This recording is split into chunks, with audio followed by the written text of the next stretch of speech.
dans cette vidéo, je vais montrer ce support à tablette que je trouve très agréable à utiliser pour plusieurs raisons. Je trouve que la qualité n'est pas exceptionnelle visuellement et au toucher non plus. On nous annonce une mousse polyuréthane révolutionnaire, bah moi je dirais une mousse quoi. Je vois pas, on nous explique jamais en quoi elle est révolutionnaire exactement. Et la charnière à l'intérieur, c'est pareil, c'est du plastique qui n'a pas l'air d'une immense qualité, mais ça fait le job, on va dire, c'est ça qui est bien. Et le tissu à l'extérieur, c'est pareil, mais ça suffit largement.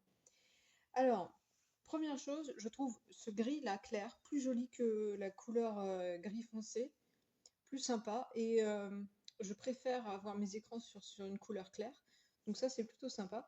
J'aime bien le petit rebord qu'on a là, parce que du coup ça peut servir pour un usage tout bête, mais un livre. Et moi je lis beaucoup de livres et je n'aime pas forcément les tenir. Un autre truc que je trouve vraiment bien, c'est qu'on peut l'utiliser de plein de manières différentes. Et par exemple, eh bien, un truc que moi j'aime bien faire, ça va être de regarder quelque chose en étant sur le côté. Et donc je peux me mettre latéralement et avoir quand même la tablette à la verticale. Je sais pas si ça se comprend très bien, mais en tout cas, c'est ce que j'aime bien faire. Alors, c'est vrai par contre que le petit rebord, eh bien, va se retrouver ici, mais en général, ça dépasse pas le bezel des trucs qu'on met dessus. Alors, le principe, donc, c'est qu'on a cette zone, hop, donc je vais l'ouvrir. Là, ici, à l'intérieur, il y a une petite zone de rangement dans laquelle j'ai mis ma liseuse. Donc voilà, je vais utiliser la tablette ou le téléphone dessus, et la liseuse est toujours là derrière pour pouvoir être installée dessus. Et on va donc poser comme ça, en fait, orienté exactement avec l'angle qu'on souhaite. Voilà, ça c'est pratique. Et en dessous c'est pareil, hein. C'est vraiment voilà, le truc qui est adapté pour poser sur ses genoux, pour mettre dans le lit, parce que c'est l'usage principal.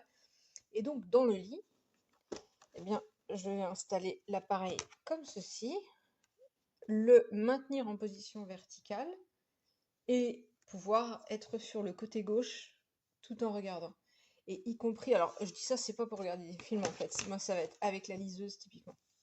Voilà, pour pouvoir lire sans rien tenir avec les mains et en glissant le doigt pour faire passer les pages, mais c'est vraiment super pratique ça je trouve. Voilà, et ça permet de travailler sur une petite tablette, parce que le format est quand même assez grand, on voit sur une tablette 7 pouces toute la place qui reste. Donc ça signifie ici qu'on va pouvoir vraiment avoir de la place. On peut utiliser une tablette assez grosse avec laquelle on va pouvoir travailler directement sur soi. On peut l'utiliser allongé, c'est pratique.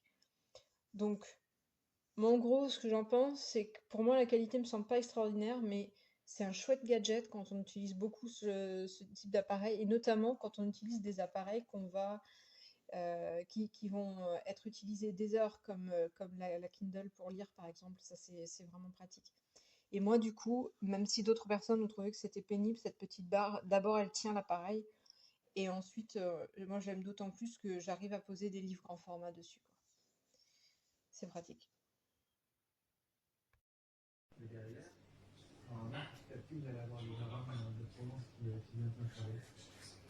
La démarche semble faire un petit avec lui. Et ça s'indique aussi les diaphragmes et les fragrances qu'on peut retrouver dans la nature. Donc la mousse, la badiane, la garrigue, le parfum de la garrigue. C'est vraiment des parfums qui sont liés à la nature. David a accepté de nous dévoiler les coulisses de la fabrication de son pastis. Pour cela, il nous emmène à une heure de route au cœur de la Provence, dans le petit village de Mormoré. Il a rendez-vous avec son distillateur.